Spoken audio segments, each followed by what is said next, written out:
Good morning, everybody.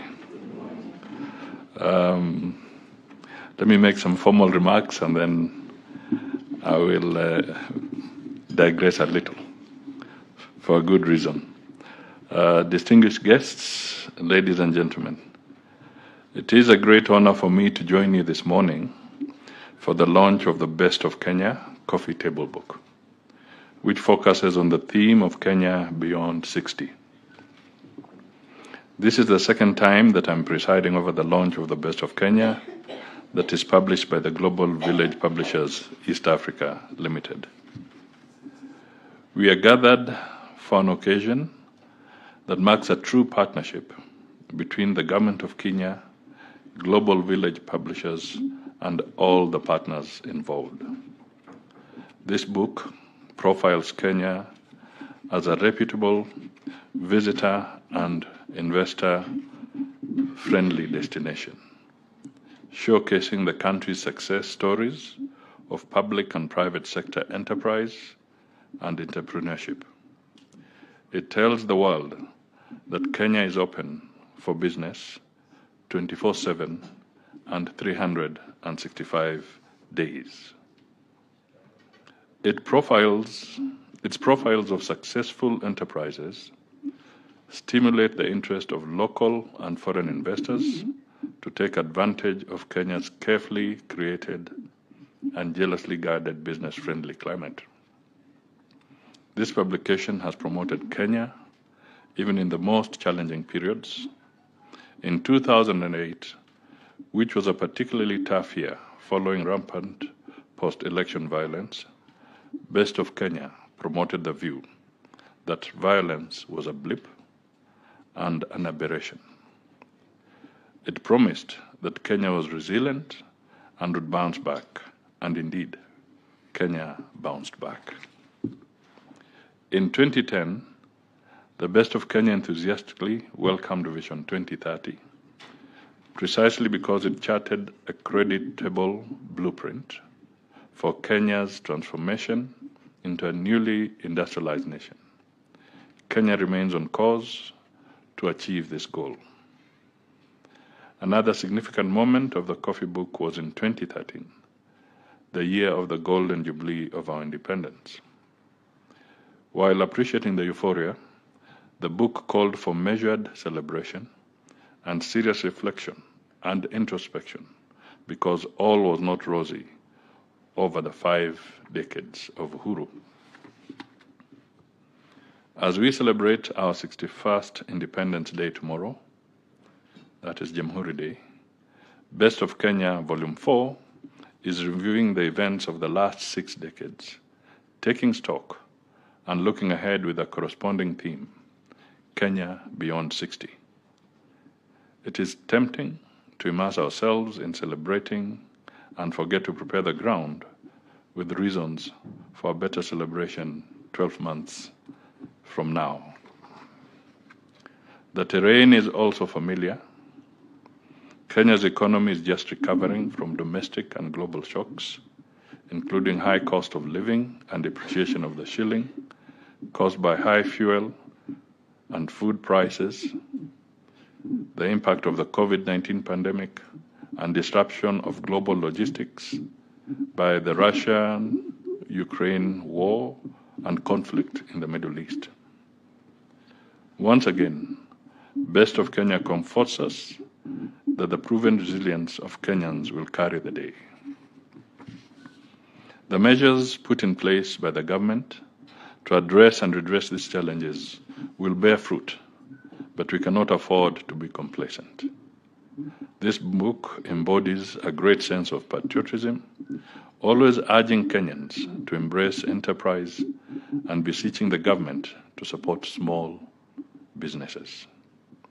These are the big enterprises of tomorrow, enhancing the role of the private sector as the engine of Kenya's economic growth. I am not particularly surprised that the Best of Kenya Volume 4 is anchored on the government's 4th medium-term plan, better known as MTP4, which His Excellency President William Ruto launched in early 2023. MTP4 is the government's 5-year roadmap for raising economic growth to at least 7.2% of GDP by 2027. It is anchored on the bottom-up economic transformation agenda and Vision 2030. I look forward to adding the Best of Kenya Volume 4 to my collection of books that remind me that however gloomy today may be, tomorrow will most certainly be bright. Hope will pervade the landscape because we are a resilient people and we work hard to keep Kenya's star shining and turn to each other for inspiration. Best of Kenya is about Kenya's history, told by Kenyans about themselves as seen through Kenyan eyes. Ladies and gentlemen, I wish to appreciate the authors and publishers of this book for their compelling messages of hope in more prosperous future.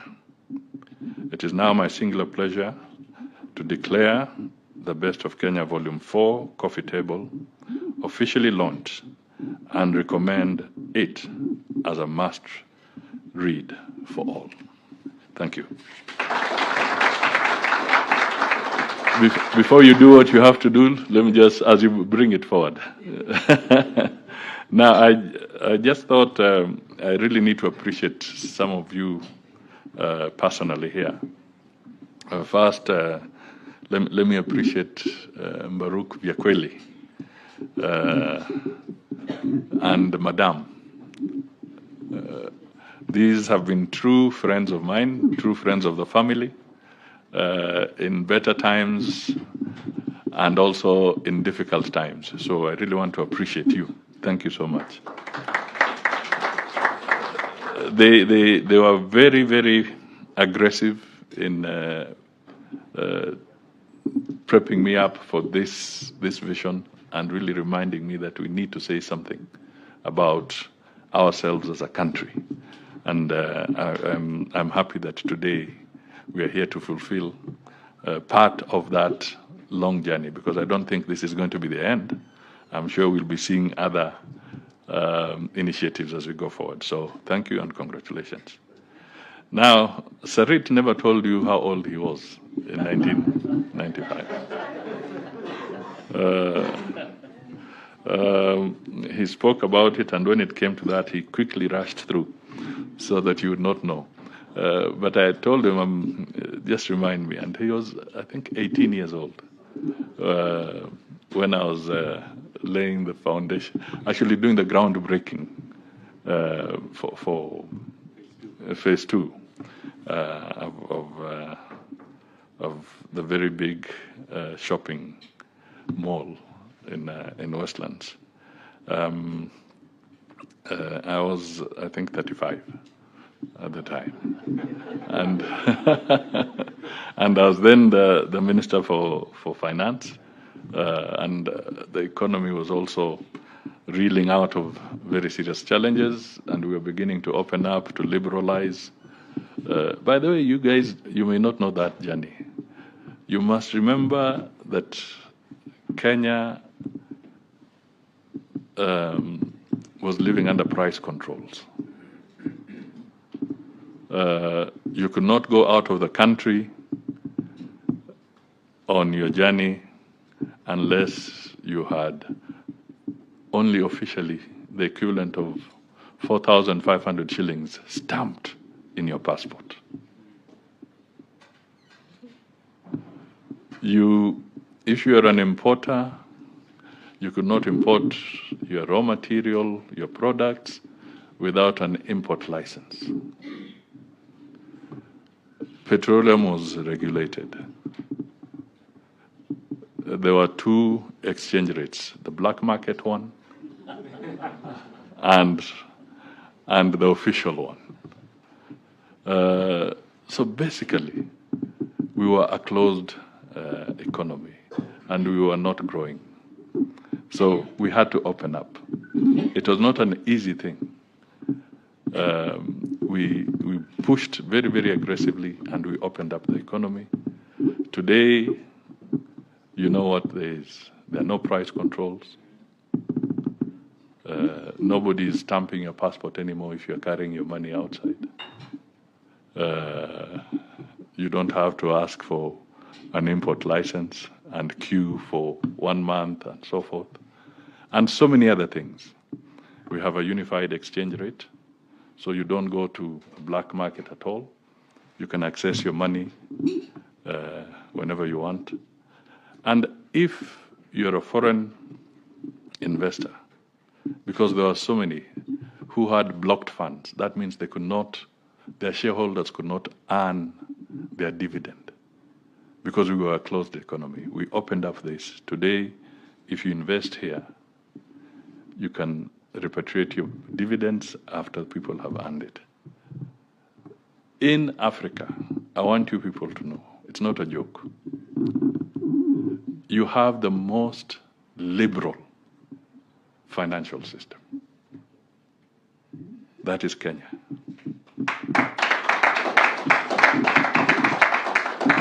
I don't want to mention any country specifically, but you try and go and get your forex in some of those countries, and then come back to Kenya and see how fast you get your forex and what you are trying to do in the other country, if at all you'll get it.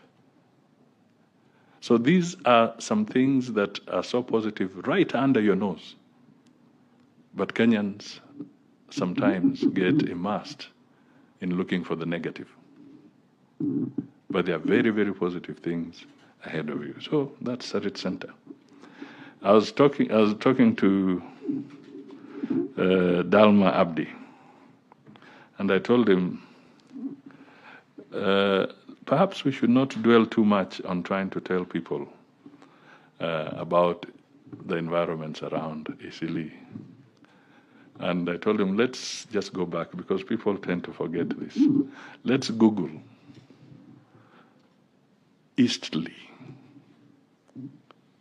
Not Isili. Eastleigh. It is a borough, a town in the UK, closer to Southampton, that is in the south. So stop telling people kwamba sisi ni watu, awaambie wewe ni watu wa Eastleigh. And that is because it didn't, the way we have pronounced it locally, we have made it look like it's not a place that deserves mention, where people should live and so forth. No. Let us transform it, and you're doing it. And so many other people are doing it. Don't feel ashamed about it. Weka kifua mbele, it is Eastleigh. This is your marketing Kenya, If we were to look at the other, equity, you've done a wonderful job. You've talked about the education. I can testify that I was in a plane, a chopper, with James Mwangi and your former chairman, what's his name? Munga, Peter. And we were flying in Western Kenya some time back. And we were distributing, of course, they had gone ahead, 1,000 avocado trees per constituency in the entire Western province.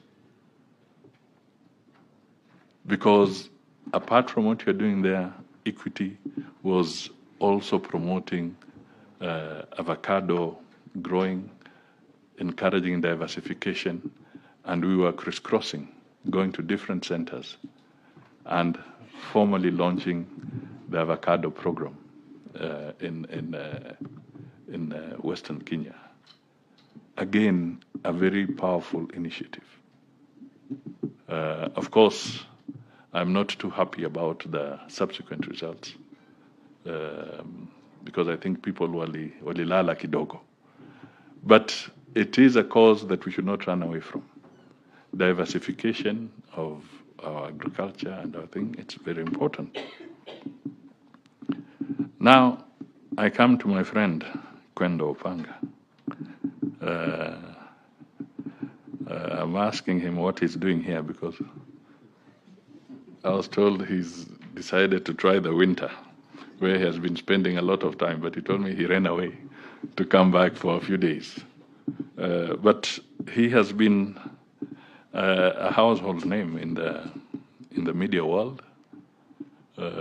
He has praised us and also criticized us in equal measure when he's writing his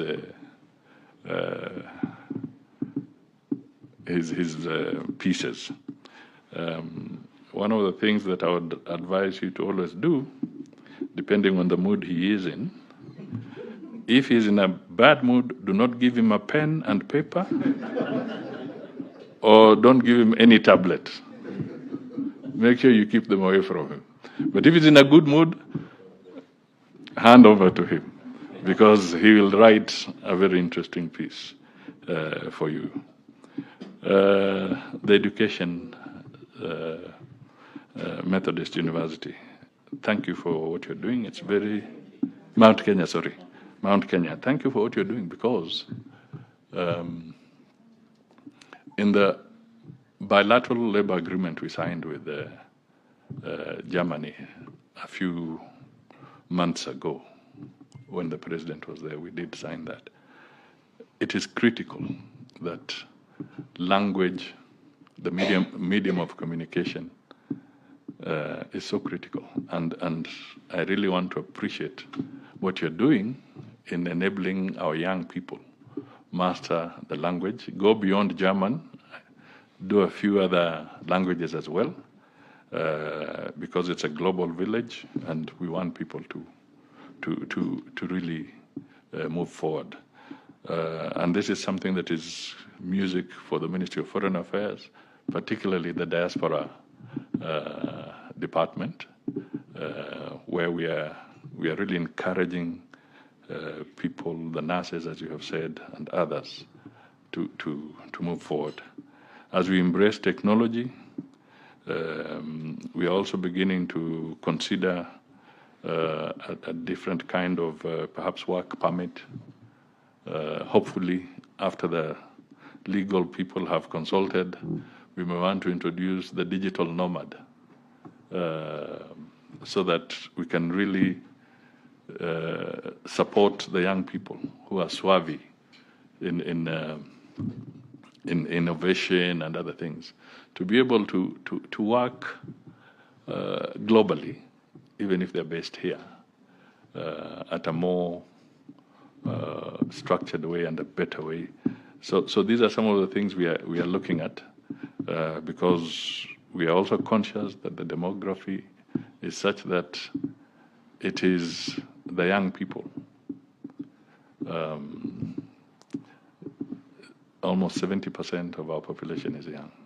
Now, this contrasts significantly with what is happening in Europe and others, where they are having a deficit of young people. Let me put it that way. Okay, we have a surplus of young people, energetic, innovative, and those other countries are now beginning to experience a surplus of the elderly, the ones who are above the curve, and it's beginning to turn the other way. So in fact, some of them are abolishing retirement age.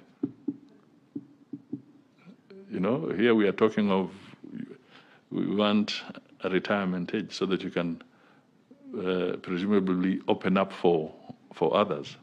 But in some of those countries,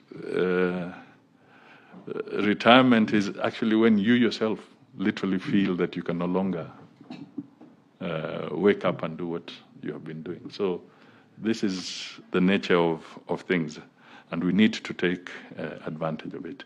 And therefore, I really want to commend your team, all the people who have been involved here in making this a success. Please do not tire. Continue working on it. and help us to continuously reform. I take criticism positively, and I think we all do in government, because as you raise these issues, it gets us thinking on what we should do next to make it better. But at the same time, once in a while, acknowledge when we've done something positive. It really helps. The other day I was speaking to the foreign policy that we launched, and I said one of the key planks in Kenya is to have the freedom of the press, a free media. Because sometimes when I travel, we are even criticized by some of our friends that why did you allow so-and-so to come and issue a statement in your country against our country? And I tell them, I don't know what you're worried about, because if there is somebody who gets criticized by the Kenyan media more than anybody else, is the president of Kenya. Now, if he was to go to the extreme, he would say, then I'm banning these media houses. But he doesn't. They continue. But other people don't realize that that is the level of openness that we have attained. Let's guard it jealously, but also let's use it responsibly. It's absolutely essential. It can also make or break relations in the region. But what is important is that we have to guard that space. And the government of Kenya, in spite of all the things, still says, let people consume their news. We are now seeing some challenges. We have to figure out how to address it so that we prepare ourselves in a more positive way. Australia the other day has passed a piece of legislation to protect their children. This is a developed nation, so to speak. It's a big player in the Commonwealth. But they are acknowledging that even with their own freedoms,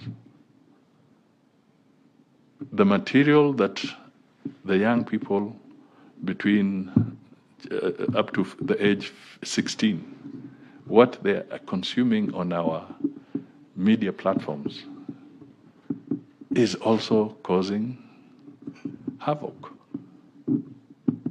We are seeing suicides. We are seeing depression. A child of that age being exposed to all sorts of things, or even if they are battered. A young child doesn't know that this is something that will pass. They think it's the end of the world, and we subject them to certain challenges and dangers. So collectively, I think we can work out ourselves through process of self-regulation, through process of internal quality controls within the media houses, and provide some ethical approach to some of these things ourselves, so that we can reach a stage and say perhaps we don't even need to think of legislation in that space, but we can do it ourselves. So these are things that I really just wanted to say we can do, and let's do as a society, so that Kenya is better for everybody, and we lay a good foundation as we go forward. Asanteni sana, congratulations. We can now proceed with the other. Why we are in a hurry is because there are some bills to be accented to, and I think that's why Mwasera, my friend, is not here, because they are doing some preparations. So I have to exit very soon for that process of bills being assented to by the head of state. Thank you.